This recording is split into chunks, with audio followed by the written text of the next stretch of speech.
नमस्कार सभी को। स्वागत है आप सभी का आध्यात्मिक ज्ञान सेवाएं चैनल पर। भारतीय पौराणिक कथाओं में एक ऐसे व्यक्ति का सजीव वर्णन है जो एक श्राप के कारण कोई में बदल गया था, लेकिन बाद में उसे समय यात्रा करने और किसी भी प्राणी में अपना रूप बदलने की क्षमता प्राप्त हो गई। उन्हें स्पेस टाइम से आगे जाने की भी क्षमता प्राप्त थी। एल्बर्ट आइंस्टीन ने अपने सापेक्षता के सिद्धांत में अंतरिक्ष समय और समय के फैलाव की अवधारणा का वर्णन किया है। मुझे काकभुजुंड की यह अद्भुत समय यात्रा की कहानी सुनने को मिली। आइए आज मैं भी आपको वह कहानी सुनाता हूँ। कहानी सुनने से पहले कुछ मुख्य बातें आप जान लीजिए। अयोध्या भगवान राम की जन्म स्थली है और यह आज भी मौजूद है। भगवान श्री राम और भगवान शिव दोनों ही भगवान हैं, लेकिन इन दोनों को अलग समझना भी सबसे बड़ी महामूर्खता है। यह देव दोनों ही एक ही हैं। आइए चलते हैं मुख्य कथा की तरफ। एक बार एक ब्राह्मण था जो भगवान शिव का भक्त था। उनकी मुलाकात अयोध्या के एक ऐसे युवक से हुई जो बहुत घमंडी और अहंकारी था, लेकिन वह युवक भी शिव का भक्त था। ब्राह्मण का शिष्य बनना चाहता था। हालांकि वह युवक अयोध्या में बड़ा हुआ था, लेकिन उसके मन में श्री राम के प्रति बहुत नफरत थी और वह केवल शिव जी की पूजा करता था। उनके गुरु दयालु ब्राह्मण उन्हें हमेशा यह एहसास दिलाते थे कि शिव भी राम के सामने झुकते हैं। उन्होंने बताया कि राम का अनादर करके भगवान शिव को कभी प्राप्त नहीं किया जा सकता।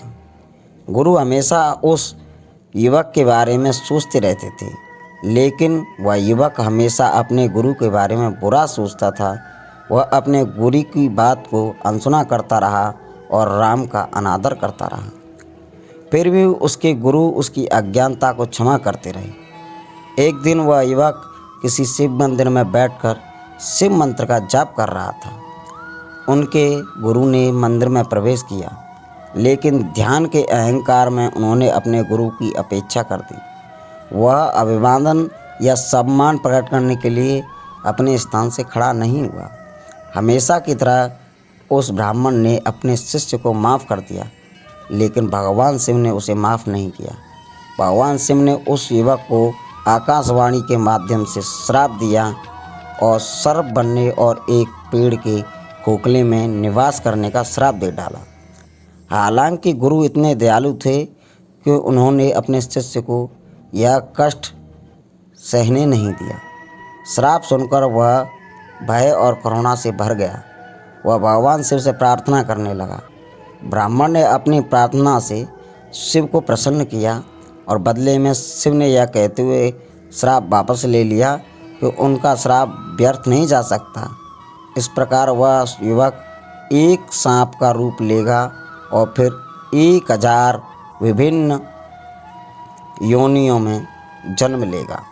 हालांकि उनके सभी जन्म और मृत्यु सहज और दर्द रहित होंगे। जब वह 1000 जन्म पूरे कर लेगा तो वह एक ब्राह्मण के रूप में जन्म लेगा और भगवान राम को प्राप्त करेगा। उसे अपने सारे जन्म और ये सारी यात्राएं याद रहेंगी। इस प्रकार वह युवक ने शरीर त्याग किया और विभिन्न रूपों में जन्म लेना शुरू कर दिया। अंत में उसने मानव का रूप आशीर्वाद मिला और उन्होंने बुसुंड नामक एक ब्राह्मण के रूप में जन्म लिया। बड़े होने के दौरान बुसुंड को केवल भगवान राम और उनकी वीरता की कहानियाँ सुनने में रुचि थी। अंततः वह एक ऐसे स्थान पर पहुँचे जहाँ लोमस नामक ऋषि रहते थे। वह अपनी विद्या के लिए प्रसिद्ध थे। उन्होंने भगवान श्री राम को जानने में मदद मांगी। ऋषि ने बदले में भगवान राम के कुछ गुणों को उनके साथ साझा किया, लेकिन अंततः बातचीत को इस सच्चाई की ओर ले गए कि भगवान निराकार और निराकार साकार सभी रूपों में हैं। बुसुंडी उन्हें राम के विषय में लाते रहे और वे निराकार सत्ता के अस्तित्व पर जोर देते रहे।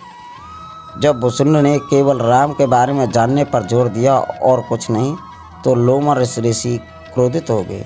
उन्होंने तुरंत कौवा बनने का श्राप दिया, क्योंकि कहा जाता है कि कौवे के पास एक कठोर राय होती है और भुसुंड बहुत कठोर और दृढ़ होने के कारण एक गुणवत्ता वाले कौवे के समान थे।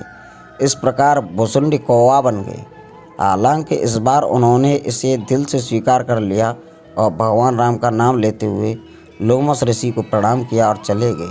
बाद में लोमश ऋषि को अपने दिए गए श्राप पर पश्चाताप हुआ और भुसुंड से अपने श्राप के लिए क्षमा मांगी और भुसुंड को हर तरह से सांत्वना दी।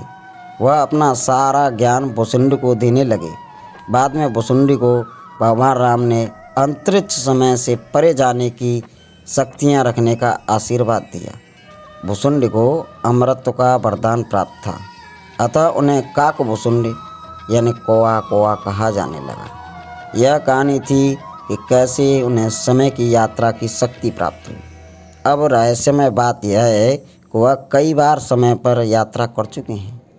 उन्होंने रामायण को 11 बार और महाभारत को 16 बार देखा है। हर बार उन्हें कुछ अलग देखने को मिला। हिंदू धर्म में जब किसी की मृत्यु हो जाती है तो उसके परिवार के सदस्य कौवों को खाना खिलाते हैं, ताकि भोजन उनके मृत परिवार के सदस्यों तक पहुंच सके। जब आत्मा शरीर से निकल जाती है तो वह देश काल से परे होती है।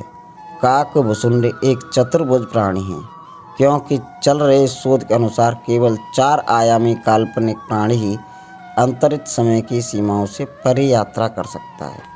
इस रहस्य को और भी बढ़ाते हैं, भारत के उत्तराखंड में एक काक भुसुंड झील है, जहां कई बार कौवों के पंख पाए जाते हैं, लेकिन किसी कौवे को मरते हुए नहीं देखा है। वह झील 5000 मीटर की ऊंचाई पर स्थित है।